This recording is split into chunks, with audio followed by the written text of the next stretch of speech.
So I'm continuing in a series of talks on Huayan Buddhism. Huayan is opinion. So just as a moment of background, Huayan Buddhism flourished in China for about somewhere around 230, 240 years, from the beginning of the 6th century until 841 or so. It emerged after a major persecution of Buddhism in China, and then dissolved after another major persecution of Buddhism in China. It reemerged. This is during the Tang Dynasty. It flourished. It reemerged in the Song Dynasty, and now in the reemerging again during the American Dynasty, maybe. So I'm going to be talking about a particular teaching within Huayan Buddhism that actually is not just in Huayan, but it's really reached its greatest teachings of Indra's net. So Indra's net is discussed in a text called the Avatamsaka Sutra in chapter 30. The chapter is called the Incalculables. And this particular set of teachings is a teaching about how large and how small the universe is. So unlike other teachings that give a creation story, sometimes the creation story doesn't have a fixed time limit. In some cases, like in Christianity, it has specific times. In the Buddhist Mahayana system, this is incalculable. So the size of the universe is incalculable, both on a large scale and on a small scale. And there's actually pages and pages of numbers of how big the universe is. Trillions, quadrillions, all of those things, and how many worlds there are, and all of these kinds of things. And finally, it talks not just about the macro vision of the universe, but also talks about the micro version of the universe, which is what I'm going to be talking about here today. And the Avatamsaka Sutra, the best translation, has just recently been in English by Bhikshu Dhammamitra, who did an excellent job in 3 volumes. So this is a huge work. But it gives a vast understanding of Buddhist teachings. So the chapter 30 is a metaphor in there that depicts a net of infinite proportions hanging from Indra's palace. So you can imagine there's Mount Sumeru in the middle of the universe, and Indra, who lives in this palace, he has this great net, and he casts a great net out, and he hits the microphone. And this net goes everywhere, and the net, you can't see it, it's too refined, and on every nexus point, there is a jewel, which I'm going to be talking about. The strands are joined in a vast vortex and eye with multi-factored jewels which reflect light from all the other jewels. This section is spoken by the Buddha to Bodhisattva Mind King. traditional 7-character verse. The section on Indra's net begins, "The unspeakable, the unsayable, fills all that is unsayable. Throughout inexpressible kalpas, periods of time, the ineffable is inexhaustible." So it's just a very vast understanding of things, both on a macro level and a micro level. So this inexplicability, as Huayan describes, the richness of the interpenetration of worlds, although it cannot be fully articulated. The point is not only that reality cannot be explained in words, but that even an endless exposition cannot complete it. We can talk about it all we want, but there's more to be said. And for people like myself who like to talk, that's a good thing.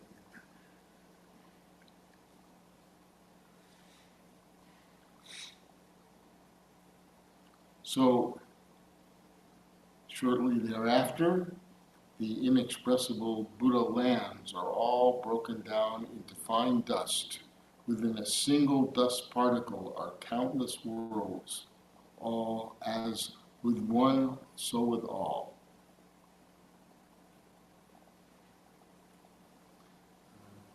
This was discussed in detail by the great Master Huayan. It is Master number 3, named Fazang. And he was the person who really brought Huayan Buddhism into its pinnacle point of great understanding, talking about interpenetration, how all things are interconnected with each other. All the Buddha worlds become dust particles, and then it expands where one dust particles are found within infinite Buddha worlds, and the universalization where what happens in one particle happens in every particle. This is Indra's net, where one contains all and all appears in one. So modern readers may find this issue of atoms and divisibility reminiscent of 20th century or 21st century descriptions of matter understood as increasingly subtle constituents. For example, Murray Gell-Mann and his theory of the Eightfold Way in 1961 that organized hadrons or subatomic particles using symmetry principles, eventually leading to the prediction of quarks. Won the Nobel Prize for this. Such parallels are suggested, but should not be presented too far, since pressed too far, since the Avatamsaka Sutra concern is not physics, but the limitless interpenetration of all phenomena. Gell-Mann's theory becomes this standard model of the elementary particles that we now have. So the Buddhist teaching continues. These immeasurable Buddha lands, a single thought, it shatters into countless particles, in every moment shattering is the same, always throughout immeasurable kalpas, periods of time, great periods of time. So, it's said in the Buddhist teaching that in every finger snap there are 60 moments. So you can imagine how many moments of time were involved in all of this. And of course, when we're doing meditation and we're having a thought, maybe we're not aware of the other 59 thoughts that are happening in that one finger snap. So within the dust particles are countless worlds. Within these dust particles, countless worlds return to dust is even harder to describe. Even using incalculable methods of calculation, one would count in this way for immeasurable kalpas. Of course, this was before quantum computing, but even so, I still think this is probably a good representation of how the world is. And then there's this transition that's very important. I'm using the Thomas Cleary's translation, an earlier one, because it's very poetic. The lands on a point are the size of a hair tip. They're measureless, unspeakable. So are the lands on every single point throughout the whole of space. So these points in the Indra's net are as small as the size of a hair tip. Very small, microns. This, we might say, well, did they just come up with this out of the blue, or is there a reference to the original teachings of the Buddha? They say, all of the Mahayana teachings have a root in the original teachings. So here in the Dhammapada we see that there's also a relationship here. One from whom passion, hatred, conceit, and contempt have fallen away like mustard seeds from a needle tip. That is who I call a Brahman. So this idea of things being very tiny and small go all the way back to the original teachings. So some modern readers again may find some suggestive analogies between Huayan descriptions of interpenetration in Indra's net with certain concepts in contemporary science.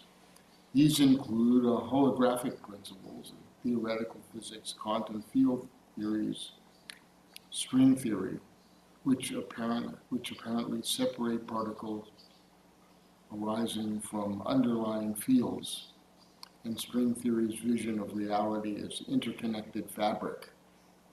String theory says that in every point in space there is a string that we can't see, and within that string is this vibrating string of a wave that contains multiple dimensions. So such comparisons should be treated cautiously. Of course, Fazang was not proposing a scientific theories, nor do modern physical theories reify Huayan doctrine.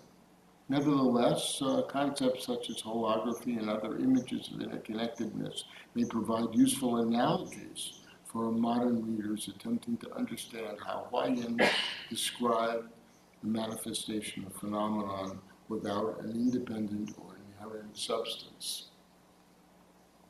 So we know that in modern physics they talk about things being mostly empty space, that there doesn't exist anything really very solid, because within the solidity of an atom there are quarks, and the quarks are jumping in and out of existence, and the electron field is massive compared to the nucleus, and lots of stuff is empty. We don't see it that way because our construction is based on our sensory organs. We don't have microscopic eyeballs.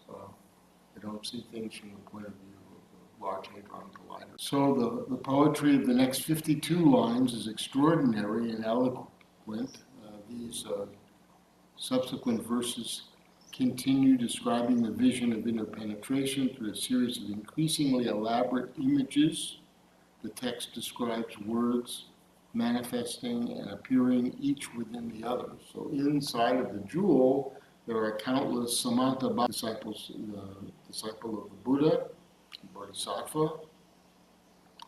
He's inside of the jewel, inside of the hair tips, and within this, inside, there are other bodhisattvas that are who are inside of pores, like on the skin, and with beams of light pouring out of them, and inside of which there are these lotuses and petals, and inside of that there are moons and suns and moonbeams and sun rays, and within these sit lion thrones upon that are adorned with ornaments and radiant light.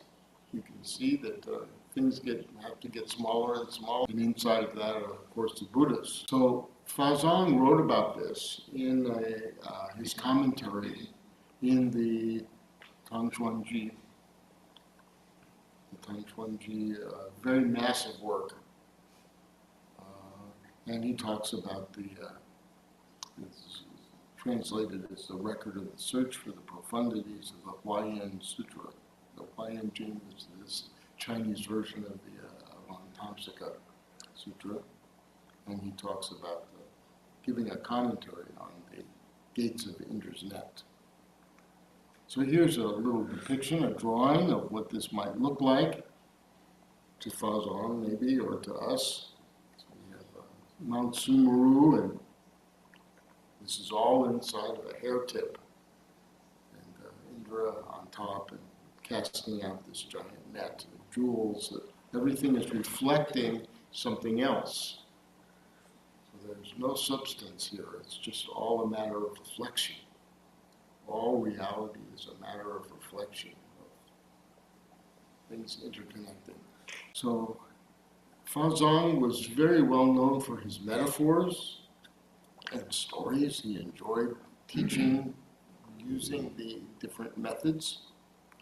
And so he had a number of different methods that he used. The golden lion, as I talked about here, the rafters in the house. I don't know, I've discussed that, another metaphor. But here, Fazang talks about Indra's net from the point of view of giving a demonstration. This demonstration is called the Tang Mirror Teaching.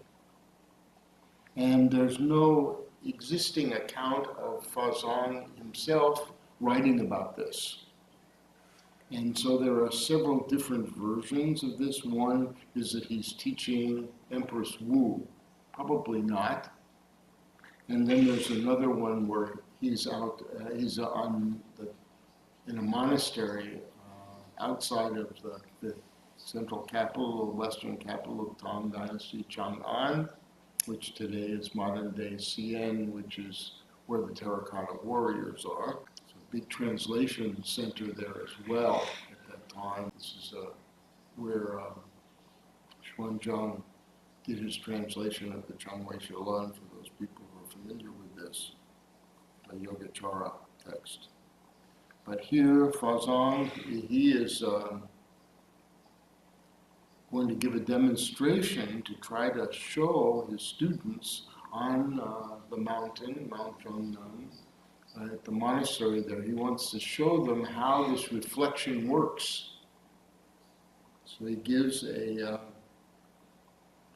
demonstration. Now, this is written about several hundred years later in the Song Dynasty by Master Fazang. That's the first account that we have of this. So in Zhanning's text, he says, for students who have not yet grasped the teaching, Fazang employed the ingenious expedient, skillful means. He took 10 mirrors, arranged them in 8 directions, with one above and one below, each set more than a zhang apart. I guess it's several feet.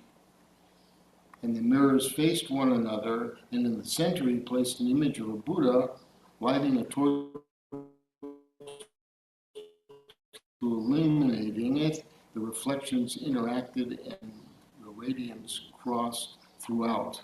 In other words, within the mirrors, you had an infinite regress of all of the Buddhas, like you would have now in like a hall of mirrors.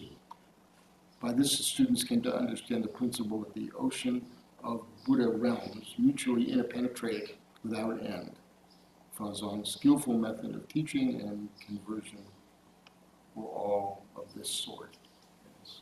So you can imagine setting up a bunch of mirrors. Now, remember that the mirrors, this probably did not include Empress Wu. I have the Chinese here for those people who want to read it in that way.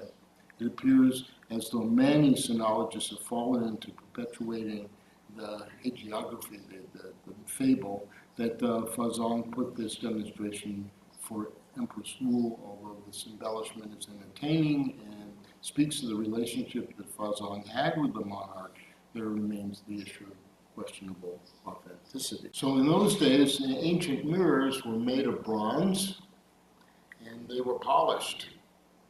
So obviously the mirrors were not of the same quality that we have today. But still, even with the bronze mirrors, there was enough reflection that Fazang was able to show his point of how things are reflected within each other, and that gives a sense of what reality is.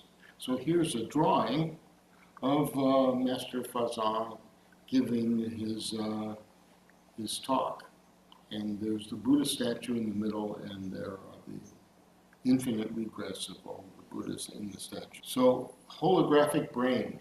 I want to talk a little bit about this. A physicist by the name of Dennis Gabor and a colleague, Carl Pribram, explored the related ideas through this holographic model of brain function. So Gabor developed holography, and he won the 1971 Nobel Prize for that, demonstrated that holograms preserve not only the light intensity, but also wave-phase relationships. In holographic systems, distributed interference patterns encode information about the entire image, such as the fragments retain aspects of the whole. So if you remember back to your high school days where they talked about waves, or if you just look at a pool of water and you throw a rock into a pool of water in one place and throw a rock into another place, when the waves from the two rocks come together, they will form what's called an interference pattern. So sometimes if the two heightened waves hit at the same time, you'll have a much higher wave. And if two of the smaller waves hit at the same time, you'll even get a smaller. So you get these troughs and these heights of the waves. And the same thing happens with light waves and with where you can have these interference patterns, and these interference patterns can be measured using a form of calculus called Fourier transforms. I'm not going to go into that. The formulas are quite, then we get into imaginary numbers and things like that, so we don't want to go there. But these wave functions can be measured, and you can see, where you're having certain heights and low points and things like that, and this actually can create a physical image in space. So back in the 70s, the mid-70s, and I can't remember exactly what year it would have been, maybe 74, 75, 76, somewhere around in there, I would take my yearly trip out to Esalen Institute in California, which was one of the first human potential growth centers in the United States.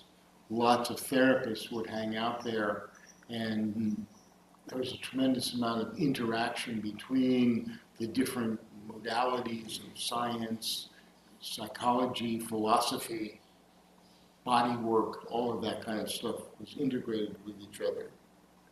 And one year I went out for a seminar, and the presenter for a week was Carl Pribram.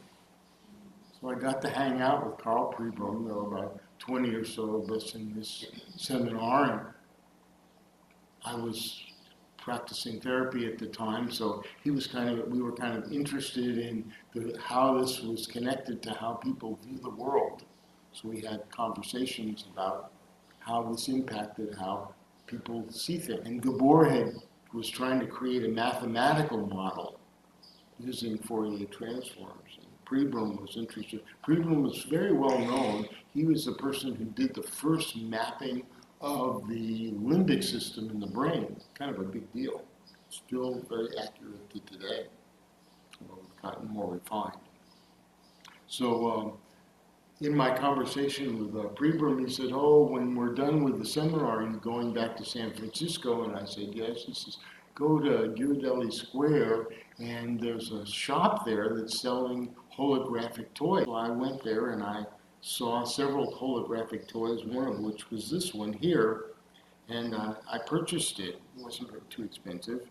And what you did is you put a penny at the bottom of this, and you look through the hole in the top, and you would see not only the penny at the bottom, but you also would see the penny floating in the middle of the screen, the middle of the shape, the parabolic mirrors.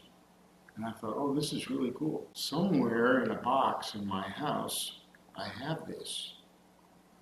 But you know, if you accumulate stuff over 50 years, it's hard to find things. So Carl Pribram was a prominent scientist, neuropsychologist associated with the holographic brain model. Early research helped clarify the functions of the limbic system and popularize the mnemonic system of the 4 F's of feeding, fighting, fleeing, and sex. In the his later work drawing partially on the ideas from David Bohm and Gabor, he developed these principles of the brain worked like a hologram. That's how we make the reality of the world.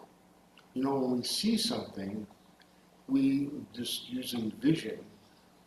Actually, what we see is actually a light bouncing into the eye, and then it goes through a series of transformations, and then eventually it's reformed in the occipital lobe, in the vision center back here, part of an area 17, 18, 19, and then it gets reflected back into the certain areas of the parietal and temporal lobe, and it reconstructs this, and then we see it out in the world. But so we don't see the world, we see the world based on what our senses are telling us. Unfortunately, our senses are pretty good. We can make this relationship, but we believe it. It's so good that we actually believe that what we're seeing is what's out there. Well, we are seeing something that's out there, maybe. But it's constructed in the brain holographically. So what we're seeing is a holographic representation of light. So I'm writing the third book in the series on the 52 stages of the Bodhisattva, on the 10 practices. And at the end, I always have an epilogue. So I'm going to read to you my epilogue. It's not too long. So this is called Dreaming of Incalculability. This is a fable, by the way. This is not a true story. On a clear autumn evening, the full moon illuminated the Zhongnan mountain path up to Xiankuan Monastery.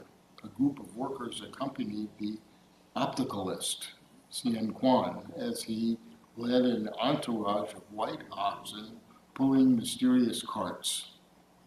It was near midnight when they reached a level clearing in the forest.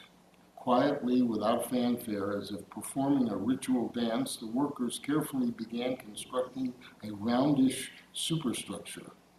The components had been fashioned in advance to fit seamlessly without nailing or hammering. From the outside, all that could be seen was a wooden lattice. Inside the frame was placed a set of curved glass mirrors, unlike anything previously seen in the Tang realm. Their ability to reflect far exceeded any polished brass surfaces. picture of what was constructed. The final shape of the design could only be described as parabolic, with mirrors on every inside surface. As the top, a circular viewing orifice opened so that 10 or so witnesses could peer inside. The workers carefully lowered a Buddha statue into the base of the mirrors. As dawn approached, the workers took the oxen and carts, receded into the forest. Xiankuan sat alone on the platform at the top of the rafters. The morning gong was struck outside the monastery Chan Hall. Soon the monastics began filing in. Suddenly, the master turned and saw the strange building that had not been there the night before. He saw one layperson wearing bodhisattva robe, sitting in stillness. At first, the master wondered if he was some sort of ornament. Xiankuan rose, lifted aloft the lotus flower, and bowed. Xiankuan descended from the rooftop and bowed once again before the great master, who invited him to join the meditation inside the Chan Hall. After the sitting, Master Fazang took his place on the high seat to give a short Dharma talk. After giving his reflections on the section of the chapter 30 of the Avatamsaka Sutra, he concluded inclusively, "Good friends, today I welcome you, monks and visitors alike, to attend a special gathering tonight in the Buddha Hall. This evening, where there will be demonstration on this very topic I just presented from the incalculables. Please bring with you all your curiosity and openness. I promise something extraordinary, but nothing left-handed." No black magic. Xiankuan continued following the daily schedule of the community in the noble silence. He ate his noonday meal with the others, washed his bowl, swept part of the garden walkway. All this while, Master Fazang sat in his room writing. Occasionally, he would glance outside the window at the unusual circular structure. Afternoon tea was followed by another meditation and evening chanting, and after reciting the Heart Sutra, everyone took a short rest. As dusk descended on the monastery, the gong was struck as a signal to convene in the Buddha Hall. Fazang was noticeably absent.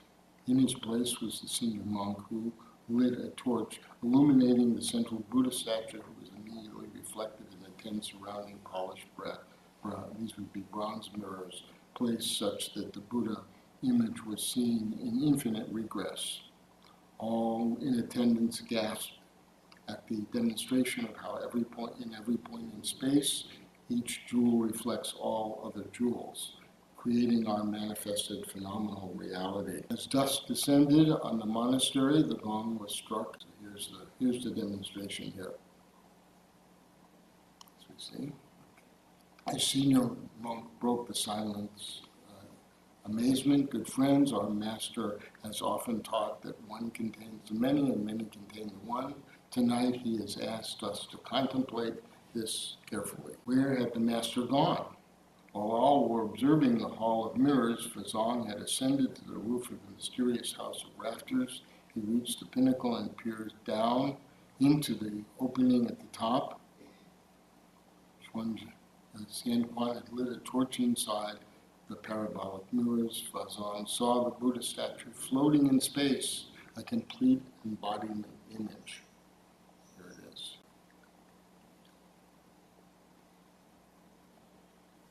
As he looked towards the forest, he saw Xiankuan disappearing. Fazang called out, "What is this called?" "A hologram," he responded. Fazang then gathered all the monks and visitors to ascend the structure and view the floating Buddha image. What had before evoked gasp now provoked dizziness and near disbelief. The monastics needed assistance descending back to the earth. All were shaking, especially their heads inside and out. They barely made it to their beds, whereupon they fell into a deep slumber. That night, a dense mist descended upon Mount Huayan. One could not see even a foot beyond one's eyes. Fazang looked out his window, but he was unable to see the parabola through the low clouds. In the morning, everything was gone. No structure, no mirrors, no oxen, no workers, no Xiankuan, not even a footprint. The monastics gathered in the dining hall and together decided that they had a collective dream, perhaps a result of Master Fazang's samadhi. A senior monk knocked and entered the master's chambers. He asked, "Master, was this a dream, an illusion, a bubble, a shadow, a flash of lightning?" Fazang answered, only with a smile. That's my story. May all beings have happiness and the causes of happiness. May all beings be free from suffering and suffering. May all beings never be separated from the altruistic joy which is free from suffering. And may all beings dwell in the great equanimity which is free from attachment, aversion, and in this case, illusion.